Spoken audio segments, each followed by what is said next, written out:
എൻ്റെ എല്ലാ പ്രിയപ്പെട്ട കൂട്ടുകാരും നമസ്കാരം. ഞാനിന്ന് ഒരു സ്പെഷ്യൽ ബിരിയാണി ആയിട്ടാണ് വന്നിരിക്കുന്നത്. സിന്ധി ബിരിയാണി. നല്ല വിലയുള്ള ബിരിയാണിയാണ്. ഈ ബിരിയാണി നമുക്ക് വളരെ ഈസി ആയിട്ട് പഠിക്കാം, വളരെ ടേസ്റ്റി ആയിട്ട് കഴിക്കാം.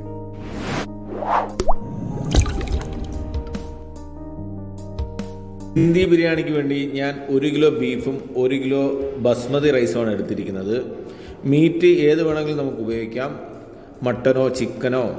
റൈസ് ബസ്മതി റൈസ് തന്നെയാണ് നല്ലത്. 2 ഉരുളക്കിഴങ്ങ് തൊലി കളഞ്ഞ് ചെറിയ കഷ്ണങ്ങളാക്കി മഞ്ഞൾ കലക്കിയ വെള്ളത്തിലിട്ട് കുറച്ച് സമയം വെക്കുക. 3 സവാള ചെറുതായി അരിഞ്ഞ് ഫ്രൈ ആക്കിയതും കുറച്ച് ഇഞ്ചി വെളുത്തുള്ളി ചതച്ചത്, മല്ലിയില പുതിനയിലയും 2 ടേബിൾ സ്പൂൺ പുളിയില്ലാത്ത കട്ട തൈരിലേക്ക് നമ്മൾ എടുത്തു വെച്ചിരിക്കുന്ന ഇഞ്ചി വെളുത്തുള്ളി മല്ലിയില പുതിനയില പൊരിച്ച സവാളയും ആവശ്യത്തിന് ഉപ്പും ചേർത്ത് കഴുകി വൃത്തിയാക്കി വെച്ചിരിക്കുന്ന ബീഫും കൂടെ ചേർത്ത് നന്നായി കുഴച്ച് 1 മണിക്കൂറെങ്കിലും റെസ്റ്റ് ചെയ്യാൻ വെക്കണം. കുറച്ച് സമയം ഇരുന്നാലേ ഈ ബീഫിലേക്ക് ഈ മസാലയും തൈരും എല്ലാം പിടിച്ച് ബീഫ് നല്ല സോഫ്റ്റായിട്ട് കിട്ടും.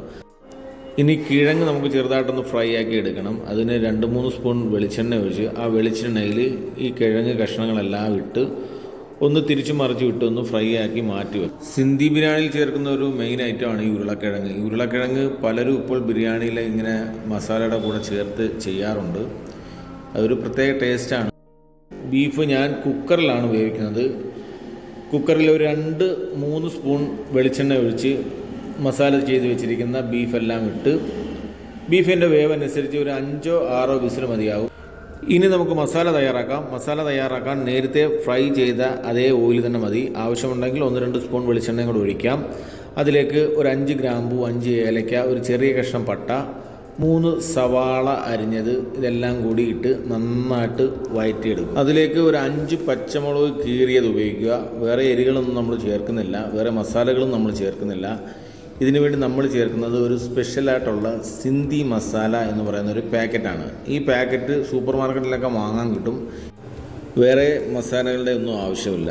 അതിലേക്കൊരു 3 തക്കാളി വട്ടത്തിൽ അരിഞ്ഞത്, കുറച്ച് മല്ലിയില, ഇതും ചേർത്ത് നന്നായി കൂട്ടി യോജിക്കും. ഇതിലേക്ക് വേവിച്ച് വെച്ചിരിക്കുന്ന ബീഫ് എടുത്ത് ഒരു 10 മിനിറ്റ് ചെറിയ തീയിൽ വെക്കുക. ഇനി അരി വേവിക്കാം. അരി 1:4 എന്ന അളവിലാണ് വെക്കേണ്ടത്. കാര്യം അരി നമ്മൾ ഊറ്റിയെടുക്കുകയാണ് ചെയ്യുന്നത്.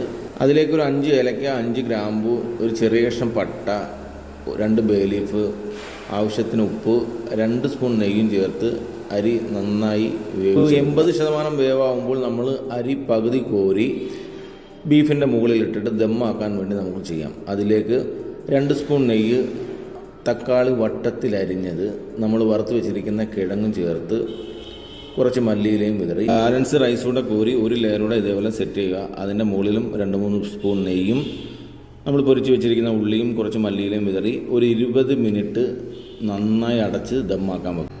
തീ ഓഫ് ചെയ്ത് ഒരു 10 മിനിറ്റ് കൂടെ നമ്മൾ റെസ്റ്റ് ചെയ്യാൻ വെക്കുക. അതിനുശേഷം സെർവിങ് പ്ലേറ്റിലേക്ക് മാറ്റാം.